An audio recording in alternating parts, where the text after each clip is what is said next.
From a coffee prices.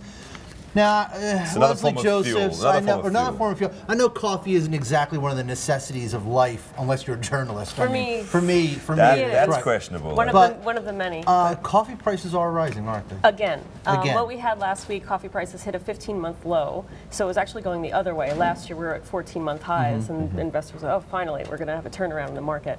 But we're not really out of the woods yet. We have Brazil coming up. Brazil's the largest producer of coffee in the world. They produce about 1/3 of the world's coffee, and their harvest is coming up in about 2 months. It's supposed to be a record. Okay. So that's why you would think that would drive prices down, well, that's why prices had fallen last week to a 15-month low. So producers were trying to lock in prices. What drove them up? Yeah, so now this has actually been going on for a while, but record rainfall in Central America. We had floods in Colombia. Colombia's production has been falling month on month for more than a year. It had one of its lowest harvests, smallest harvests ever last year, and that is one of the largest producers of the gourmet stuff, the good stuff, that stuff that gets a premium that you buy at Starbucks. That ends up at Starbucks? Right.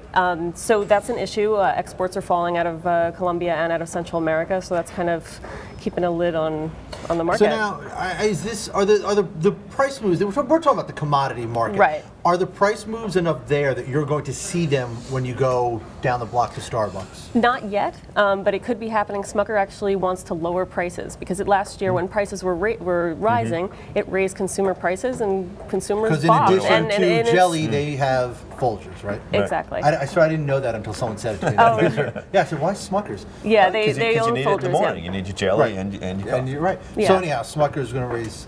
They might lower prices just to get that consumer that market back. But that would have to be betting on perhaps this Brazilian harvest coming through pretty strong. And it appears likely to do so, and the floods in Central America and in Colombia. Because look, I mean, the bottom line is higher prices are still an issue for consumers, and if your coffee goes up, like you're really are you really dedicated to coffee? You'll go somewhere else and buy it, right? Oh, they had a 10% drop in sales. Right. I mean, they said last week. So I mean, consumers are wary of this. And structurally, is the price of coffee held up like so many other commodities around the world by this kind of big change in emerging markets and the growth of China? Yeah. Is there a China factor in coffee prices? There's a Brazil factor. There's a China factor. There's an India Brazil factor. Probably drink a lot more than. Well, Brazil now, and they used to drink lower grades of coffee, and now Brazilians have a bit more money, and they're shelling out for the high quality Arabicas too, and it comes back to us here in the States and in the North. So yeah, more cups of coffee. All right, we have to leave it there. Thank you, Leslie. Thank you very much.